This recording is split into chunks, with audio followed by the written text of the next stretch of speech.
Ya, Assalamualaikum warahmatullahi wabarakatuh. Rekan-rekan pembelajar hukum yang saya cintai, ya, yang saya hormati. Kembali pagi ini kita bertemu dan berdiskusi terkait dengan apa itu pekerjaan dan apa itu profesi. Banyak kita temukan di dalam perbincangan di dalam masyarakat terjadi diskursus, ya, atau debatable, ya, atau perdebatan, ya, terkait dengan apa itu pekerjaan dan apa itu profesi. Nah, ada yang menyamaratakan sama saja antara pekerjaan dan profesi, cuman hanya berbeda nomenklatur saja, hanya berbeda penamaannya saja. Nah, terkait dengan itu, barangkali saya bisa memberikan sumbangsih, ya, yaitu terkait dengan pekerjaan dan profesi, ya. Ya, keduanya itu berbeda, ya, antara pekerjaan dan profesi, walaupun secara hakikatnya sama-sama melakukan sesuatu untuk keinginan, untuk berasal dari kehendak, katakan begitu, dari orang tersebut. Namun antara pekerjaan dengan profesi itu berbeda. Nah, coba kita ulik, ya, kita roasting persoalan ini. Nah, jika kita berbicara tentang pekerjaan, pekerjaan orientasinya uang. Pasti orang bekerja orientasinya uang. Contoh, seorang buruh panggul pasti dia berorientasi untuk mencari uang. Seorang montir mencari uang. Berikutnya, kalau misalkan tukang bekerja untuk mencari uang mereka.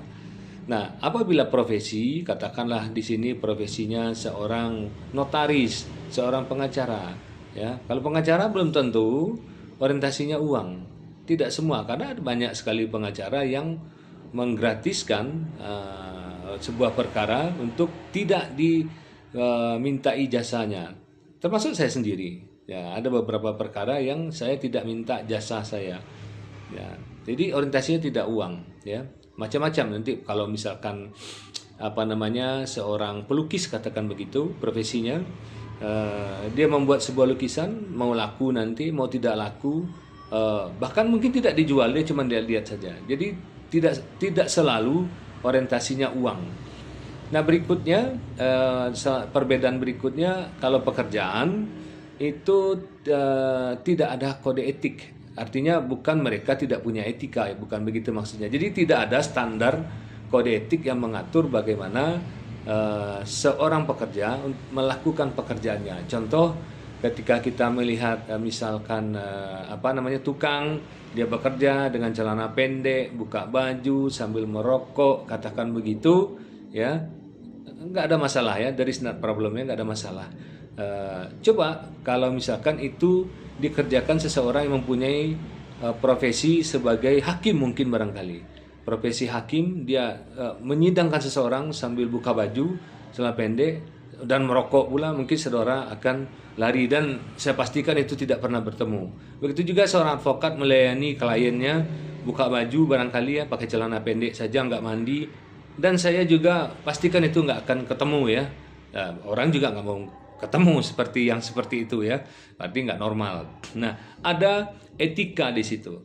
Nah, selanjutnya turunan dari etika di profesi itu bahkan ada dewan kode etiknya.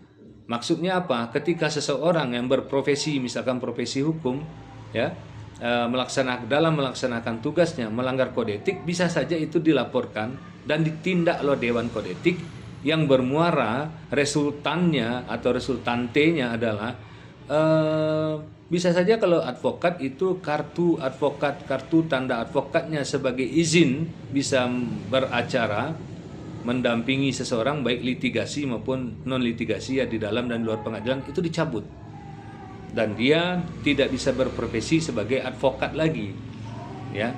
Ada dewan kode etik yang mengaturnya. Nah, berikutnya kalau profesi, ya, di situ ada keahlian khusus, ya, keahlian khusus, bahkan nanti ada pelatihannya, sertifikasinya. Nah, jika kita komparasi, kita bandingkan, kita compare dengan pekerjaan, misalkan eh, eh, apa namanya buruh, ya, saya rasa tidak perlu sertifikasi dan tidak ada keahlian, ya, tidak ada keahlian di situ. Atau tukang misalkan tidak ada keahlian yang harus dia menjadi standar dan harus ada sertifikasi yang nggak ada. Tapi kalau advokat itu malah yang profesi ya, ada pendidikannya, harus ikut ujian dulu ya. Ada standar-standar yang harus dia penuhi dan ada harus regulasi-regulasi yang dia harus penuhi sehingga dia bisa berprofesi seperti profesi hukum, baru dia bisa dapat berprofesi sebagai profesi hukum ya. Contohnya juga notaris, nggak semua notaris PPAT ya, harus ikut ujian tertentu dulu.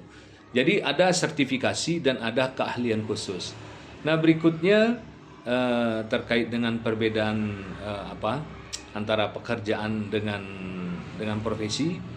Profesi itu juga ada jenjang karirnya ya, ada jenjang karirnya. Tapi kalau pekerjaan ya, kalau misalkan kita lihat misalkan montir ya, biasanya montir aja begitu, paling nanti dia buka usaha maksimalnya di situ ya.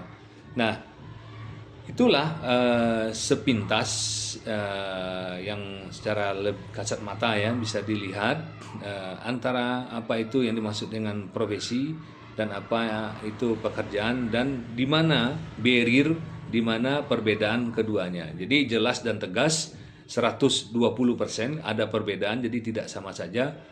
Dari nomenklatur sudah berbeda, dari aplikasi dan kenyataannya juga berbeda. Ya, itu saja yang bisa saya sampaikan. Mohon maaf atas kekurangan. Semoga bermanfaat. Nasrun minallah wa fathun qarib. Assalamualaikum warahmatullahi wabarakatuh.